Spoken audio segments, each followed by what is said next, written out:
Agora vamos passar a uma entrevista, um formato de entrevista, ok? E é sobre as novas políticas de viagens.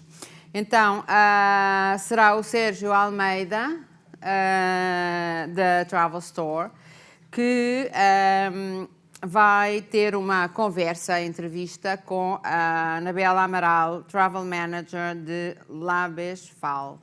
Disse bem? Disse? Ok. Peço desculpa. Por favor, the stage is yours.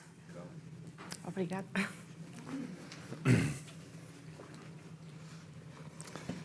Tem micro? Sim. Sim? Temos? Ok, fantástico. Ouvem? Ainda não falei muito. Mas estão a ouvir. Ok. Bom, então, Anabela, talvez começar por pedir que se apresente, diga quem é a Anabela, quem é a Labesfal, para que toda a gente possa também ter uma noção mais clara de Claro. o que é que faz e o que é a empresa. Muito bem. Antes de mais, obrigada pelo convite. É um prazer estar aqui. Eu já trabalho na Labesfal há muitos anos, há cerca de 24.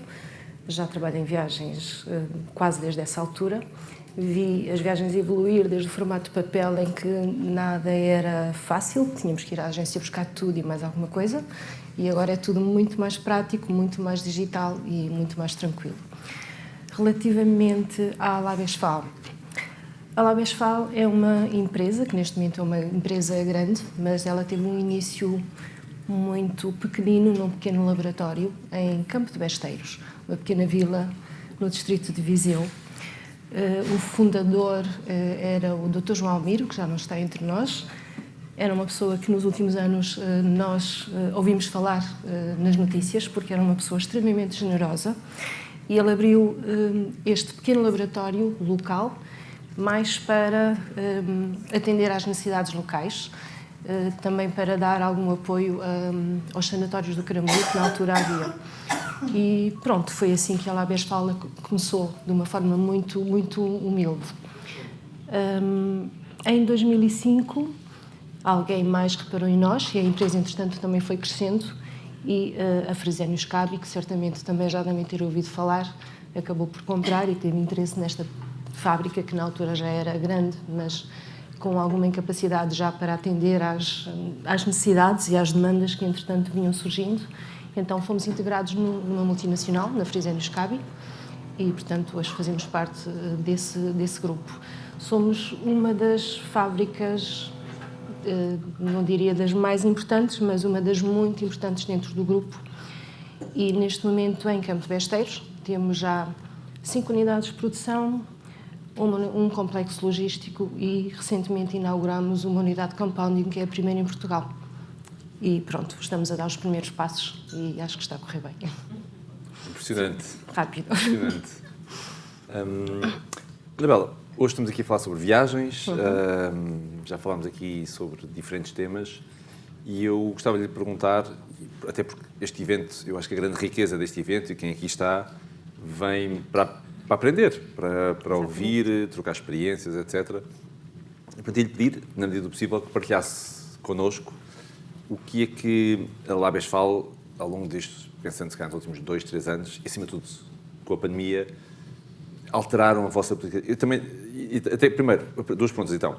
Até quanto é que vocês têm autonomia a nível local para alterar regras e políticas, ou se estão sujeitos a uma política de grupo? Essa é uma primeira. E a segunda é, até que ponto é que, seja a nível local, seja a nível de grupo, alteraram a política para fazer face aos desafios que a pandemia veio trazer. Exatamente. Pronto, não temos autonomia para, a nível local, resolver essas questões, portanto, as nossas decisões têm que ter o apoio da Fresenius Kabi, da Casa-Mãe, portanto, é assim que funciona também relativamente às viagens, e daí termos que respeitar as orientações que nós temos nesse sentido e ao nível de toda a empresa. A política, pronto, eu diria que o nosso maior desafio neste período do Covid, acho que estamos a falar um pouco sobre isso, foi mesmo aprender conhecer melhor as tecnologias, adaptarmos melhor as tecnologias e utilizá-las de forma mais eficaz. Eu acho que esse foi, de facto, o nosso desafio mais importante. Percebemos também que há muitas viagens que nós, se calhar, não precisamos de fazer e nós acabamos por analisar melhor e ter uma maior ponderação, verificar se, de facto, as pessoas têm que se deslocar ou se as equipas têm que se deslocar. Muitas situações nós percebemos que conseguimos fazê-las virtualmente, há outras que não. Portanto, acabamos por ter aqui uma análise mais aprofundada dessas necessidades e tentar perceber se realmente vale a pena. Até porque isso acaba por ser também um benefício para o colaborador, porque eu lembro-me, por exemplo, eu era aqui, que havia um fornecedor há tempos que me dizia que a pandemia tinha sido uma benção para ele, porque ele tinha sido pai. E ele dizia, se não fosse isto, eu não estaria a ver o meu filho a crescer. E pronto, não tendo sido uma benção, de facto, houve muitas pessoas que aprenderam que o trabalho pode desenvolver-se em casa da mesma forma, e isso acaba por dar alguns ganhos em termos de contexto familiar, vida social, porque as pessoas acabam também por ter mais tempo para isso. Portanto, eu diria que, na realidade, foi mesmo um aprender e uma adaptação às novas realidades, e a tecnologia foi, de facto, algo que nós tivemos que implementar de uma forma mais assertiva e mais eficaz. Okay. Nestes últimos 2, 3 anos também houve alguns elementos que foram surgindo com um peso maior e que podem ou não ter influenciado a política de viagens da La Westphalia, sobre os quais também gostava de saber qual é a vossa interação em relação com eles. Falámos aqui de sustentabilidade. Saber até que ponto é que assume já uma importância grande ou eventualmente não tanto. Falamos também de mobilidade, o aspecto de mobilidade tem também vindo a alterar-se bastante. Houve alguma alteração substantiva nestes ou noutros aspectos sobre os quais gostasse de partilhar aqui connosco? A La Westphal tem uma certificação na área do ambiente, portanto a sustentabilidade é de facto uma das áreas que nós também privilegiamos e tentamos a todo custo dar importância, querem ações de sensibilização dentro da empresa, querem alteração de procedimentos para gerir melhor os nossos recursos.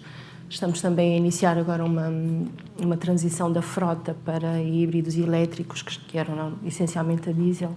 Pronto, e de facto, sim, a sustentabilidade é algo que nos preocupa. Em relação às viagens, eu acho que o facto de nós também termos deixado de viajar tanto também é uma questão interessante, porque há aqui alguma economia, digamos assim, e alguma vantagem para todas as situações, quer no nível pessoal dos colaboradores, quer para o ambiente também, porque de facto há menos poluição, se é que podemos dizer dessa forma. Okay. Mas acho que sim. Pensando agora, transpondo, enfim, olhando para 2022, nós há pouco também falámos aqui assim sobre aquilo que tem sido observado no mercado em relação às tarifas, efeitos que têm que ver com o próprio aumento do custo de vida, por um lado. Por outro lado, a minha leitura também é que a oferta não está ainda ao nível de 2019 e, eventualmente, a procura andou muito mais rápido do que a oferta e, portanto, há mais passageiros a procurar voos do que voos para oferecer lugares para esses passageiros e, portanto, isso cria um desequilíbrio e a teoria económica diz-nos que isso faz imediatamente o preço subir. Terão sentido isso, pelo menos até agora não referiu isso como um fator crítico, falou mais de outros aspectos que pudessem ter levado a menos viagens. Para 2023, qual é a vossa perspectiva? Em termos de volume de viagens? Em termos de volume de viagens, porque há pouco disse que houve alguma redução de viagens e, portanto, para essa via ajudaram ou contribuíram para a nível de sustentabilidade, terem um impacto menor. Portanto, quando olha para 2023 e para a sua empresa, o que é que estima que possa acontecer a nível de volume de viagens, estadias, etc.? A nível de viagens, fazendo e comparativamente a 2022, eu diria que nós ainda temos aqui algum espaço para crescer e vamos crescer um pouco certamente. Não vamos voltar a valores de 2018, 2019, porque de facto as pessoas aprenderam que há outras formas de resolver as questões. Isso não invalida que as pessoas não viajem, as pessoas continuam a viajar, mas obviamente de uma forma menos frequente e, portanto, não vai certamente atingir os valores anteriores a isso, de certeza. Agora, vai crescer e, eventualmente, mais tarde, a empresa também vai crescer. Nós não estamos parados, estamos todos em movimento, portanto, o crescimento vai ser inevitável, mas eu acredito que de uma forma mais lenta, mais gradual e muito mais ponderada. Já não vai haver aquela necessidade de vou no instantinho a Frankfurt fazer uma reunião e venho. Não, isso já não vai acontecer, porque nós rapidamente percebemos que vamos para a nossa sala de reuniões, ligamos a videoconferência e, ok, fazemos uma reunião que demora 2 horas, que era isso que antigamente nós fazíamos, não é? Aliás, as pessoas... Eu lembro que os meus colegas tinham muito... Alguns, os que são mais apegados à família, para não ficar em casa, saíam num voo das 6 da manhã e chegavam depois às 23. Claro que isso obrigava a que eles dessem as boas noites à mulher e dessem um beijo aos filhos, que era o que eles diziam que tinham que fazer, e depois está tudo a dormir, eles arrancavam, porque ainda vivemos em Viseu, portanto ainda é 1h30 de caminho, mais o tempo de espera no aeroporto, e pronto, para eles era uma direta e mais um dia.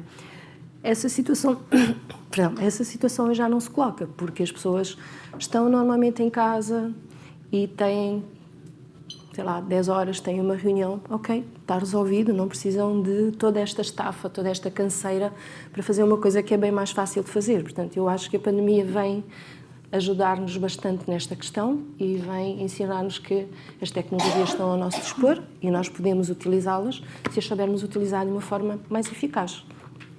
Penso que é essa a questão. Por outro lado, perdem esta interação humana, exatamente, não é? Isso, exatamente. Eu, por acaso, acho que é interessante porque não fui das pessoas que estive muito em teletrabalho, porque eu recordo-me ter dito eu não consigo estar muito tempo em casa. O máximo que eu fiz foi vou um dia ao escritório e fico outro dia em casa.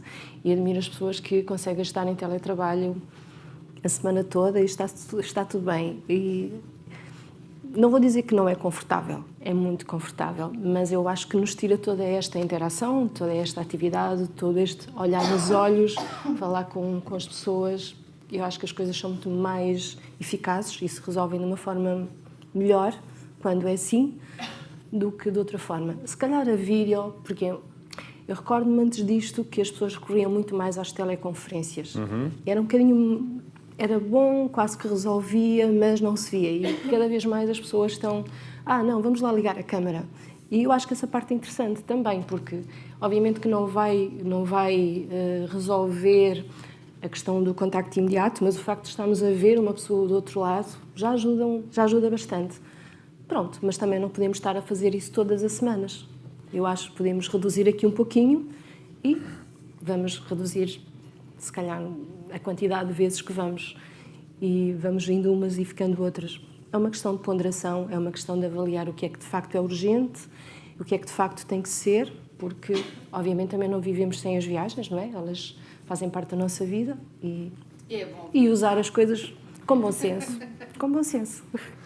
Eu acho que o bom senso acaba por ser exatamente, embora cada um tenha a sua noção de bom senso, mas acaba por ser talvez o conceito faz mais sentido, porque nós acho que não podemos ser tão extremistas, opinião pessoal, como há pouco a Teresa falava de 1 ou 2 casos em que a pessoa não saía de casa, não ia fazer a viagem só porque tinha emissões de CO2, mas também não podemos ficar atrás de um computador o resto da vida, não é? Não, claro que não. Acho que estamos todos aqui, investimos parte do nosso tempo para estar aqui assim e falo por mim, mas daquilo que fui falando com diferentes pessoas aqui assim, valorizar não tê-lo feito e não ter ficado em casa, isto sem prejuízo de quem ficou em casa não pôde vir, por algum bom motivo não terá vindo, mas estão a perder aqui uma boa interação.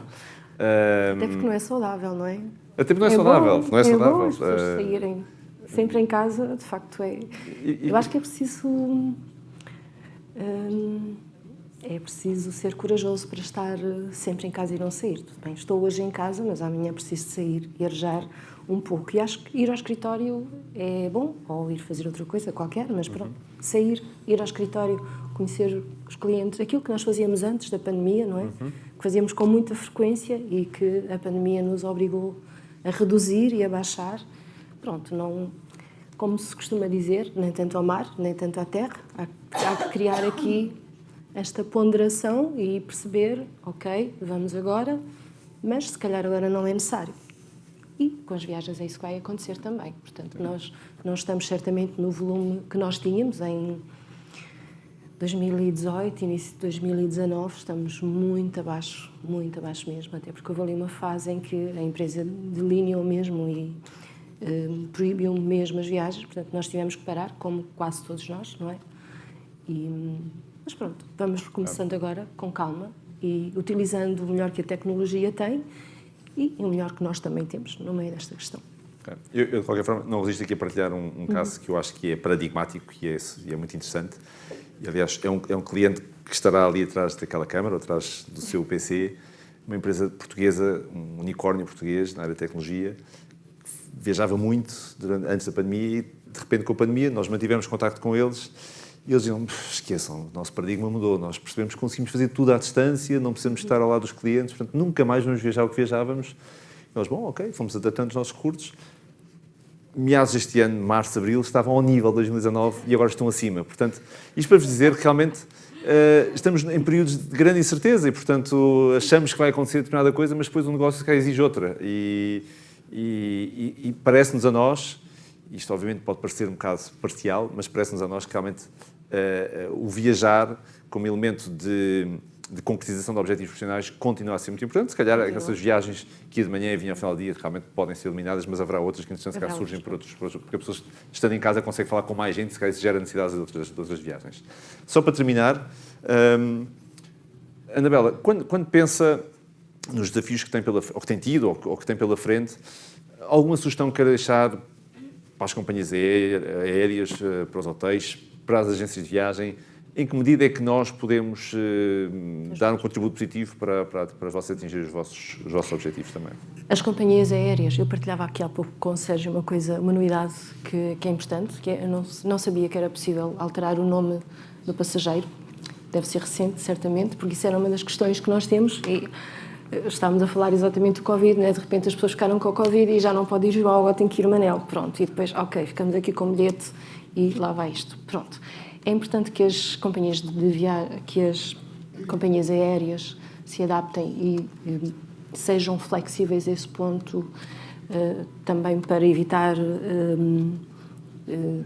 demasiadas perdas. Portanto, se nós tivermos essa possibilidade, é ótimo, portanto, é muito bom. Das agências de viagens, nós esperamos que deem segurança, deem tranquilidade e sejam flexíveis também. É óbvio que eu recordo-me há uns anos, quando começou a haver reservas de viagens online, eu dizia, mas então, se eu ficar presa no aeroporto, como é que eu vou fazer? A quem é que eu vou ligar para me ajudar? Porque, de repente, ficamos ali em stress e, não sei o que é que eu vou fazer agora, vou ficar aqui. Portanto, eu acho que as agências de viagem têm mesmo que ser o nosso porto seguro, têm que ser flexíveis, têm que estar lá, têm que ser confiáveis e têm que ser eficazes. É muito bom perceber que os nossos colaboradores estão seguros, estão tranquilos e vão em paz, sabendo que eles voltam para casa.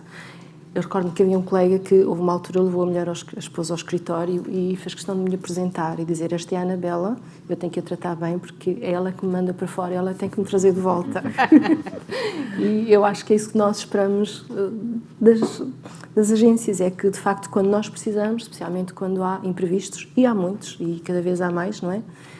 Que sejam capazes de pegar na situação, obviamente que não vão arranjar um jato privado às 10 da noite porque ficaram lá presos numa escala, mas ok, não há problema, não vai no das 10 da noite, mas vai no das 6 da manhã, pronto. E essa flexibilidade é importante, essa transmissão de segurança e de confiança de que tudo vai correr bem, é importante também para os nossos colaboradores. Eu costumo dizer que, ok, a Anabela nunca me deixa na estrada, mas se eu não tivesse um bom suporte por trás, certamente que as coisas não correriam tão bem, porque a vida tem que ser assim. Nós temos que ter bons parceiros e os parceiros têm que ser um ganho para os dois lados. Se só um ganha, é porque alguma coisa está desequilibrada. Portanto, nós temos que contar com isso, com boas parcerias e saber que está tudo certo. Okay. Penso que é isso. Muito obrigado, Anabela, pela sua participação. Acho que foi interessante para todos e, portanto... Obrigada.